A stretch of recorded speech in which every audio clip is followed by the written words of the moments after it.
When talking about surviving the zombie apocalypse, a lot of people have different ideas on how they go about it. One idea pops up often, however, and that's surviving on a rooftop. Today we're going to discuss the pros and cons of surviving on a rooftop during the zombie apocalypse, and even if it's a good idea or not. Welcome to Zombie Survival Labs.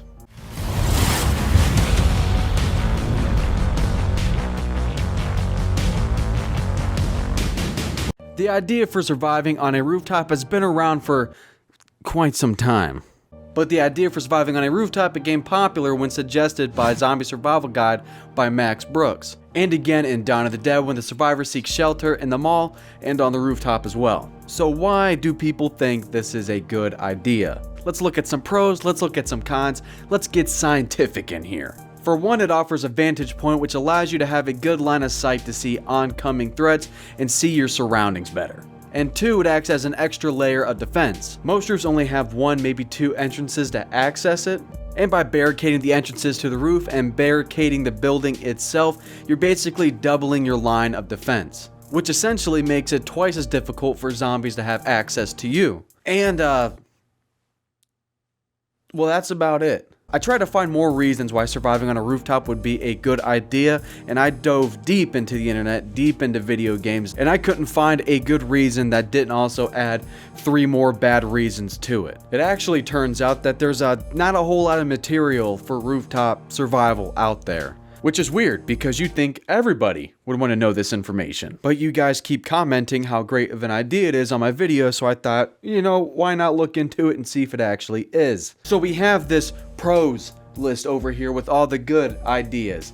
Let's see what some of the bad reasons to survive on a rooftop are. A big one that people overlook is exposure. Mother Nature is not always kind and forgiving. It gets hot and cold, rains and snows, lightning, tornadoes, hurricanes, earthquakes. Being on a rooftop protects you from none of those. Which I mean makes sense because right below that rooftop is the thing that protects you from Mother Nature. Roofs are also designed to bounce heat off of them and insulate the inside of the building. Meaning during the summer, white rooftops can get to temperatures of 100 to 120, gravel rooftops can get to 125 to 140, and black rooftops, which most commercial buildings are, can get to temperatures of 140 to 190 degrees. But I mean, if you wanted to die from a heat stroke or dehydration before anything else, then yeah, knock yourself out, I guess. Fanboys of the rooftop method typically have a counter argument where they say they'll build some type of shelter on top of the roof. My response to that is, you mean kind of like the shelter that is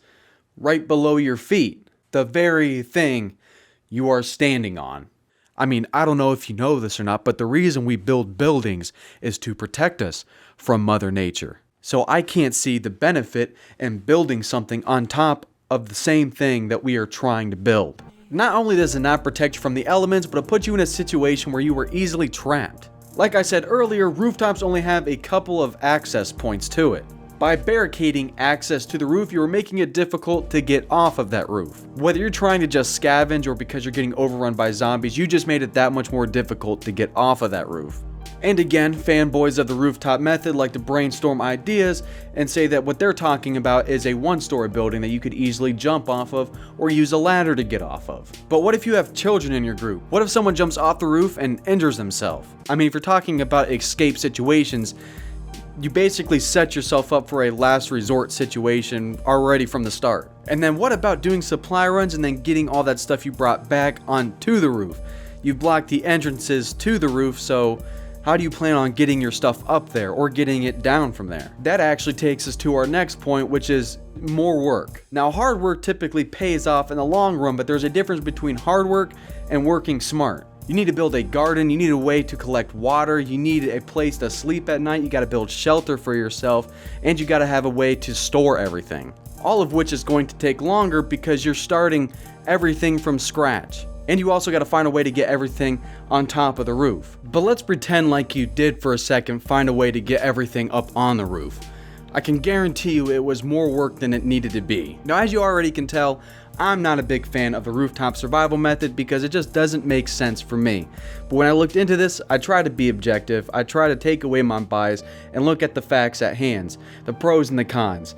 and they didn't add up. People tend to like to quote the Zombie Survival Guide by Max Brooks, but the problem is, in his book he stated as rooftop survival as a temporary method. In no way did he suggest that that was a long-term survival method. And people also like to quote Dawn of the Dead, but the problem is that survivors spent a majority of their time inside the mall. Really, the only time the roof was used was so they could look out onto the streets and so Kenneth could play chess with his buddy across the street. So is rooftop survival a good idea? For a short and temporary situation, yeah. But for long-term survival, for the long run, no.